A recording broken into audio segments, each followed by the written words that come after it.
पाऊस पाणी संदर्भातल्या टॉप 9 बातम्या पाहूयात।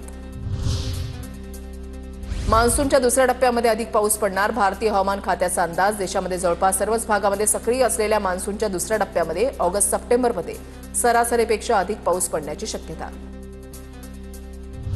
राज्यात ऑगस्टमध्ये सरासरीपेक्षा कमी पावसाचा अंदाज। मुंबईमध्ये यंदा जुलैमध्ये पावसाची तूट, ऑगस्टच्या दुसऱ्या आठवड्यानंतर पावसाचं प्रमाण वाढण्याचा अंदाज।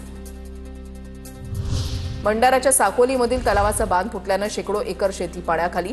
प्रशासनाच्या निष्काळजीपणामुळे शेतकऱ्यांचं मोठं नुकसान, नागरिकांकडून संताप व्यक्त।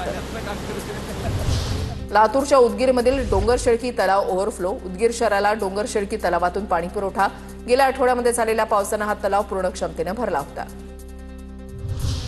भुसावळच्या हातनूर धरणाचे 6 दरवाजे उघडले, धरणातून 8,970 क्युसेकनं पाण्याचा विसर्ग। धरण पाणलोट क्षेत्रामध्ये 277 मिलीमीटर पावसाची नोंद।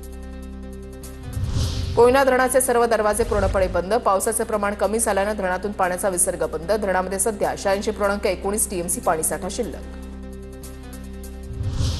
रायगडच्या नागोठणे रोहा मार्गावरील भिसे खिंडमध्ये दरड कोसळण्याचा धोका, पावसामुळे डोंगर उतारावरून मोठ्या प्रमाणात भूस्खलन। प्रशासनाकडे संभाव्य अपघातामुळे खबरदारी घेण्याची मागणी। पुण्यामध्ये ऊन पावसाचा खेळ, शहर आणि परिसरात गारवा। पुढील 3 ते 4 दिवसात हवामानामध्ये मोठा बदल होणार नसल्याची हवामान खात्याची माहिती। राजस्थानमध्ये यंदा 69 वर्षांनंतर सर्वाधिक पाऊस, जुलैमध्ये 285 मिलीमीटर पाऊस पडल्याची नोंद।